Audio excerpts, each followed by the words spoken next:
Hi, everyone. Happy New Year. Happy 23-24. My name is Marisa Thompson. I'm really excited to share some ideas with you.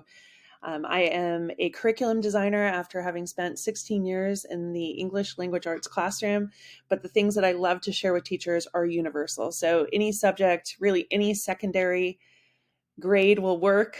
Sometimes those upper level of elementary classes as well. I work with curriculum, I work with design, I do MTSS, I do lots of things, anything that's going to help our students and help also our teachers, which brings me to this one. No matter what your answer is to these questions, it's the right answer. If you're trying to do something great for your students, awesome. I also need you to really consider some of the things that you want to do for yourself and really improve maybe one or two things in your teaching this year, and then next year, and then next year. And we'll start to really get that wonderful blend of really effective teaching and a work-life balance for everybody. So that's typically my lens. I'm looking at how do I teach my subject and how do I get my students to practice those life skills that they need, right? Those transferable skills, those life-changing skills, the skills that the World Economic Forum say are really important. So they've got these 10 skills they come out with every few years or so. This time they categorize them into four main categories. So no matter what I'm teaching, I'm constantly trying to get students to practice these skills. All right. I think sometimes we are in our comfort zones, right? We think our spheres of influence are very small. They're not. We have a lot of control. And a lot of what we control is all of this: how we teach, how we use the time that we have with our students.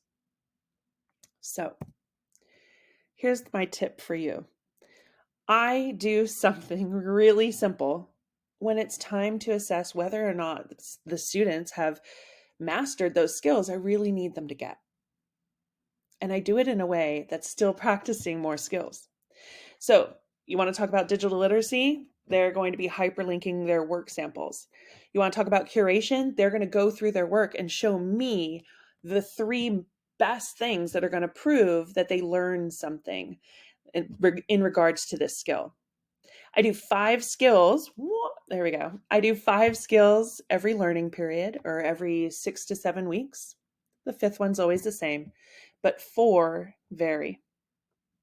All of our focus that goes there, all of our practice goes there, all of our questions and peer work and group work and classwork and independent practice, all of it goes to these 5 skills, and we switch out the material, right?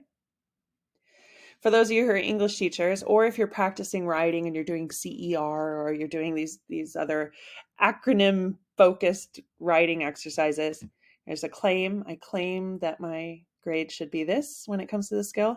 Here's the evidence of that, and let me go ahead and provide you with a rationale. The student and I will meet once they have this ready, or not, depending on how your calendar is going. And I'll be able to take a look at their different pieces of evidence. I'll be able to take a look at their rationale, and I'll either totally agree with their assessment, or honestly, they tend to grade themselves lower. It's interesting, right? A lot of times we think they're going to grade themselves higher. That's not typically the case. I've only had it happen actually once or twice, and we're talking 200 students a year, 6 learning periods a year. It's a really organized way to show students that they are making progress, that they are learning, and it's not points based. And I'm all for that. Anyway, it decreased all the things that I didn't want for my classroom and my students. It increased all the stuff that I wanted for both of us, because that's really what it's about. It's got to be good for both students and teachers for this to work at all, because that's what we need. We need clarity, we need time, flexibility, respect. We need all these things in order to do our best. So you're going to try it, reflect. If it doesn't quite work, apply what you think is the next best step. Here's your link, everybody. Happy New Year.